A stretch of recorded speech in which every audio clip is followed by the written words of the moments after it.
Hi, welcome to this interview. Today I'm in Madrid with Javier. Javier is the partner manager of Santiago, Mediano Abogados, and we are going to discover something about Spain, the mythical, that sometimes people think about Spain, the mythical place and lovely girls, of course. But there are a lot of things that we can learn also in Spain, especially with someone that has experience besides the law firm, also in the business field. So, Javier, thank you very much. Thank you very much. Pleasure. And could you just first introduce yourself and say a little bit about Santiago Mediano Abogados? Okay, let's start with Santiago Mediano Abogados. Santiago Mediano Abogados is a medium-sized law firm according to the Spanish standards. We start our activity in year 2003. We are quite focused on business legal advice. So we try to give our clients a full advice in all their needs in the day-to-day business. That's where we think we best do. We do the best. But you have clients abroad also. Yes. We have a very international. We are a very international focus. We go with our clients abroad, and we offer international clients legal advice in Spain. Our lawyers are quite used to work in international environments. We also have some international lawyers here. We have English, UK lawyers, barrister. We have a Swiss lawyer. We have a Cuban lawyer. But it's part of our culture to be prepared to understand different legal environments and to put together solutions to any client who needs to be in different parts of the world. Yeah. So it's a kind of your vision not to stay in the border of Spain. Of course. But go also outside, because it's usually one of the issues of the people that have law firms that think that they can only be local. No, I don't think so. Yeah. I mean, your vision. Yeah, our vision basically is that we live in an international world, in a global world. You need to have a vision. That cannot be just focused on a specific country jurisdiction. That, of course, when we are talking about law, sometimes it's a little bit tricky, because the lawyers are really quite concerned about if I can give advice, what kind of advice can I just provide to our clients. I think this is perhaps a question of how do you understand the profession. My view of the profession is that at the end of the day, we are people who need to solve problems to the client. And that means that, of course, you need to understand very well the law, but you need also to understand very well what the mechanics of the transaction or the contracts are. And that means that a lot of experience is common to the whole of the world. Because it's true that it's a trend to anyone to say, well, I'm special and different. And my personal view is that the fundamentals of transaction, the fundamental of operation, the fundamental of how a corporation works around the world, how the negotiation works, is the same. So I think there's a lot of experience that you can provide to your clients if you have work in a worldwide basis. Probably people that are watching this interview doesn't know there are some restrictions in terms of advertising in the law business. Of course, I know that Spain is not so restrictive as other countries like Portugal, for example. Yeah, but what are the main restrictions that you have, and what you can do in terms of advertising so you can show a little bit your strength? Indeed, I mean, there is a very easy legislation according to doing advertising for the lawyer right now. So it is true that it's not very good accepted for the profession. I mean, indeed, recently there was an advertising on TV with a law firm who is doing massive claims against banks, wherever, and it was like a little bit. Almost like Americans, right? Yes. I think we're going to that direction. Okay. But it's true that I think the restriction is not just legal. It's a restriction that it's more from a kind of what kind of position do you want to have in the market. Okay. So there is a lot of ground to the law firms in Spain to decide what kind of advertising want to do. From our perspective, we think, and this is not a question of being different. I mean, I think the question of be effective, be practical. We believe that the best way to sell our brand is related to giving the clients add value. That means to provide them content, to provide them in company formation, coaching, giving them some value. I think it's the best way to increase or to promote your own brand within clients or within potential clients. And so, even when you are advertising, the structure of the law firm can have other service besides law, like for example accounting. No, we do not do that. Auditing or something like that. No.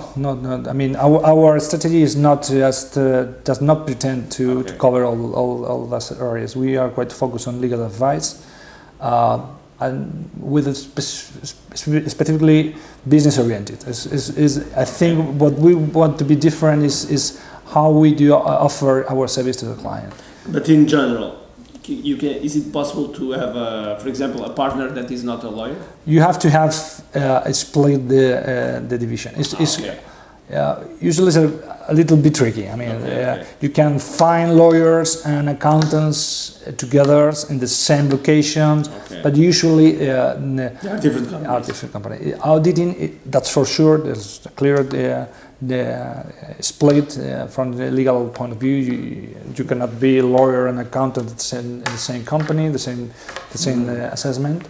But from what is, as you mentioned, accounting, it's different. It could be some companies offer this kind of mixed service between law, accounting, because it's something that sometimes can be. It's not our case. Yeah, and in terms of the lawyer by itself, is training. It comes from the university, like we were speaking in off record.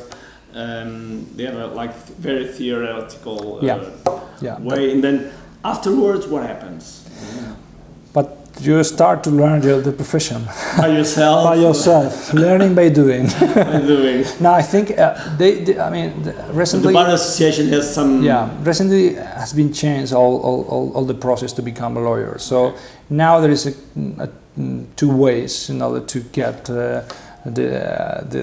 To become a lawyer, so you can do it a master, kind of again is not practice; it's just theoretically. Again, and you can also make practice in a law firm to get to get the title. I think this is a clear weak point from the perspective of the Spanish legal market. I mean, I think. We need just to change how the things has to be done. I mean, to be a lawyer is not only to know laws, that of course you need to know law, but I think it is a much complex thing. I mean, there are a lot of soft skills that you need to control, specifically if you are giving advice in commercial or corporate issues. If you have to go to court, probably it is very important to have very strong knowledge of the law, of the procedural law, that's for sure, but I think it's also very important to have skills of how you express yourself, to structure your speech, to learn how to negotiate. It's something that is clear lack of formation in that part in all the projects. Like leadership, team management, commercial skills. And to be a lawyer, project management. Project management implies a lot of things. So do you feel that when you get to a client, a commercial client, a corporate client, the client feels more connected if the lawyer does know his business and of does course, know his of course, it's critical. Same knowledge, the same management knowledge. Absolutely critical. I think now the client take into consideration a lot. If you are able to know how it works, their own business, how works a company, to understand what their problems are, what their needs, is absolutely critical. You cannot give legal advice if you are not able to understand very well. So, in your opinion, do you think that the lawyer in the 21st century should be seen more like a specialist, not only in law but also in business? Sure. So you can show like both sides, because usually people associate lawyers with always bad things, not preventing. Yeah, right. Not right, preventing. Right. So not like being an advisor also, but only like yeah. I mean, I'm sure that is the way. I mean, as right now, I mean, the client is requesting someone who is able to solve their problems, and that means that you need to understand the mechanics of their own business, and to have a clear vision of a business-oriented service. And I think it's also very important that the client need to feel that you are giving them value. Just not, as mentioned, it's not a question of giving them advice when you have a problem. It's just avoiding problems, to giving them advice that allow him or her just to increase the value of the transaction. And this is absolutely critical for them and for the lawyers if you want just to have business. That's clear. And you were talking about the soft skills. One of the soft skills that we were mentioning was about team management. Management people. Yeah. And I saw that here in your law firm. People seem happy, which is very important. People seem happy, people seem very motivated, highly motivated. What is your secret? I mean, I think it's very important to be honest with the people and to be very transparent about what do you expect from them and what are you offering them. That's critical. And I think that this is only part of the this is only the part of a part of the motivation. I mean, there is part of the motivation that is in your side. I mean, so I think that the selection is another critical issue, another key issue. You have to be very good in order to select people who likes this profession, because otherwise it could be a nightmare. I mean, this is very, all we know that it's a very pressure, there's a lot of pressure, it's not an easy it's a career. So the selection is very important, because I think you need to be able to identify who is able to be adapted to this kind of environment, and it's something that sometimes comes from the very beginning of your education, and the other part is, of course, trying to be very clear about what the career would be in the law firm. What do you expect from them from the service perspective? What you can offer them from the economical side. And I think it is also very important to be very flexible and to understand exactly what the personal needs are of the people give him. Not everyone has the same personal situation, so trying to find out how to fit all this the personal need with the corporation of the law firm needs is part of the secret. Not always you can get a successful team. And how do you feel that usually because you travel a lot also like me, and you see a lot of cultures, and like in Spain and Portugal we have the like we were talking about in off record about lunch, that we have like 1 hour and a half, 2 hours, and in many countries it's impossible. It's impossible. And sometimes we want to capture few things from other cultures to our culture and put inside the company. But do you feel tempted to do that, or do you think that the culture part is something that you have to deal with? I think that, I think you need to deal with the culture part, that's for sure.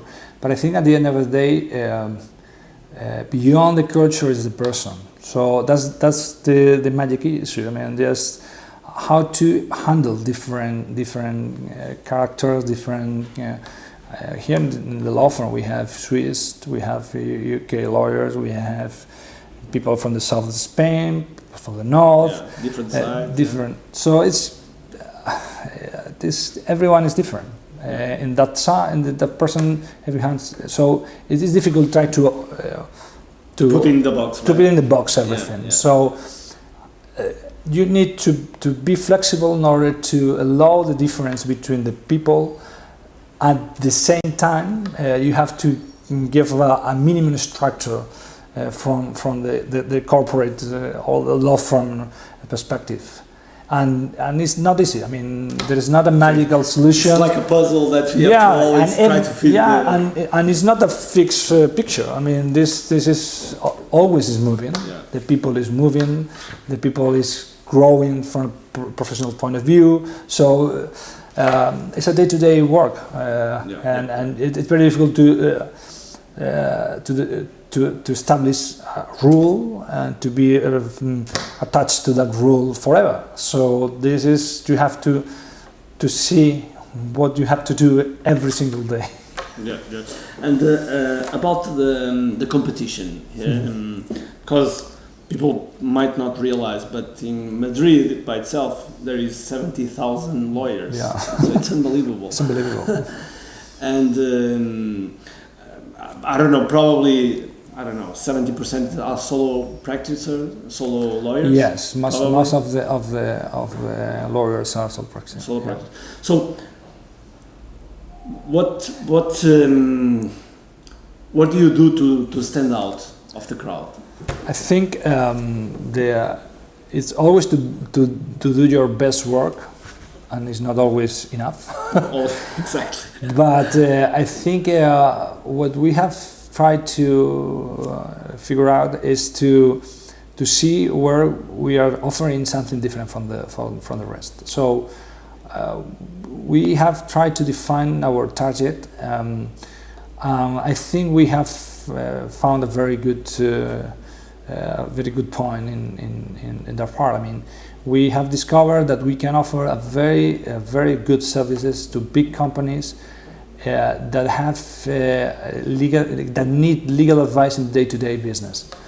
We are competitive in price, we are competitive in services, and our culture as law firm is quite focused to give them a very flexible approach.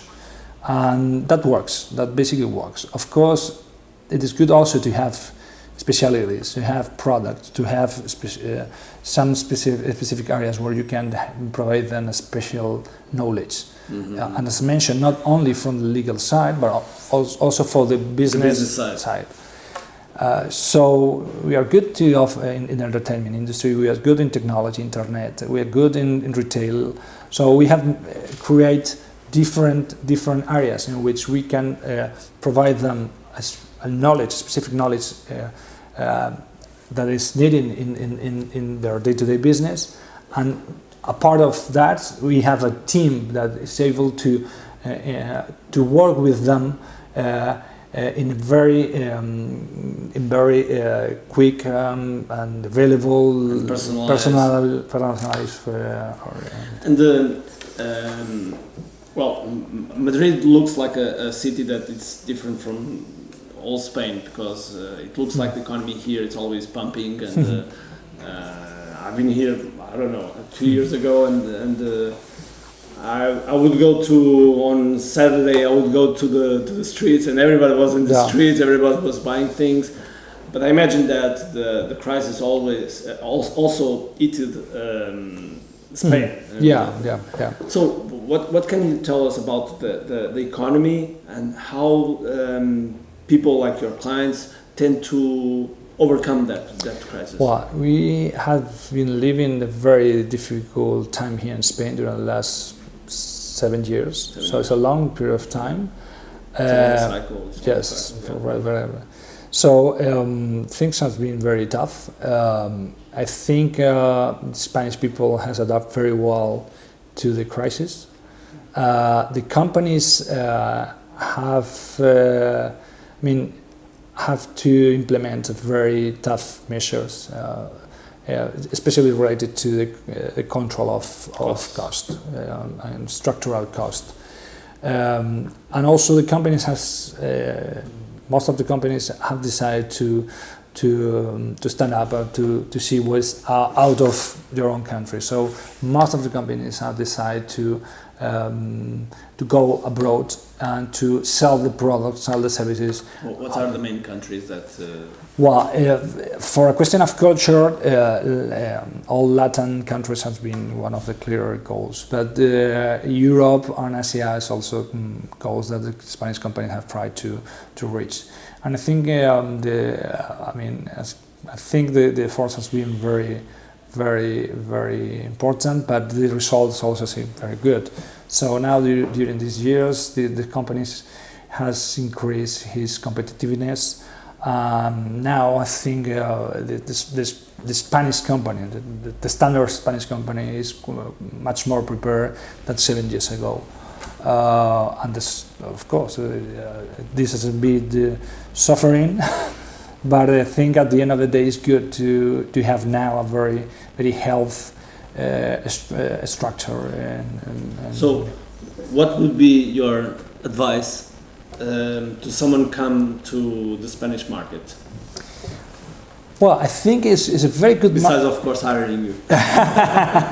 No, I think it's a very interesting market. If you're selling products and services, we will love to buy products and to spend money. That's true. And now, after the crisis, I think these last 2 months, everything has changed a lot. The situation has improved. So it's a very good place for companies who wants to have a market. So that's a good point. There is another sector that are quite interesting here in Spain. I think renewable energies is a sector that now can improve a lot during the next years. I think tourism is another very good sector.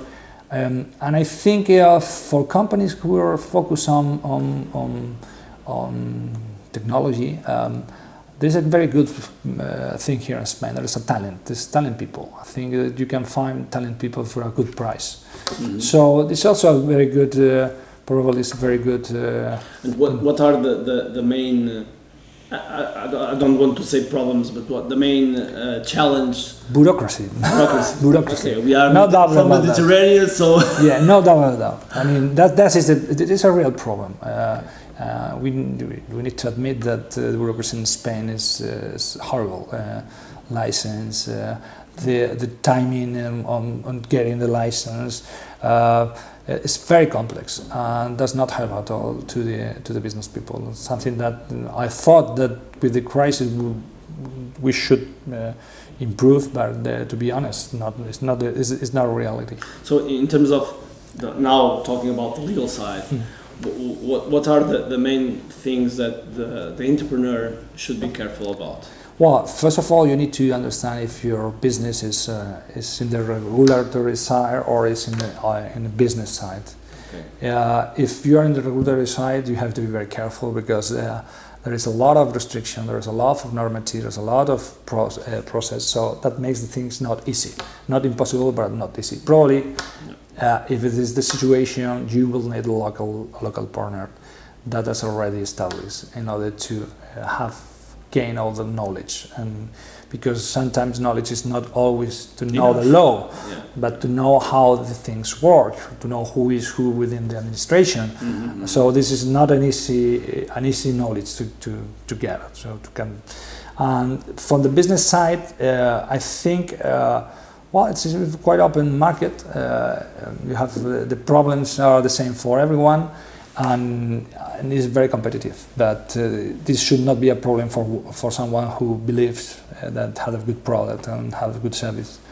And so, and in terms of, for example, in trademarks, the careful, they have to be careful about that also. Well, I mean, you have to be careful here and everywhere. I mean, you have to. There is no special care. No special care. You have to protect very well your brand. You have to protect very well your intellectual property, and this, of course, is a must. It is true that Spain has not a very good reputation in piracy, and that's true. It's also true that the last changes in the intellectual property law and criminal code has given much more tools for the right holders. So this is good news for this kind of business. But it's also true that from a cultural point of view, the piracy between users is at least is not rejected from a cultural side.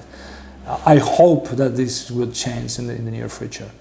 But it's this only related to the specific market, that is related to all the intellectual property. So, in just finalizing our interview, what would you say to, I don't know, maybe your colleagues in other countries that are with a big challenge also, and what they can probably have the possibility to exchange with you or with the Spanish market, or? Well, I mean, I think all of us are in the same situation. As mentioned, we are in a global market.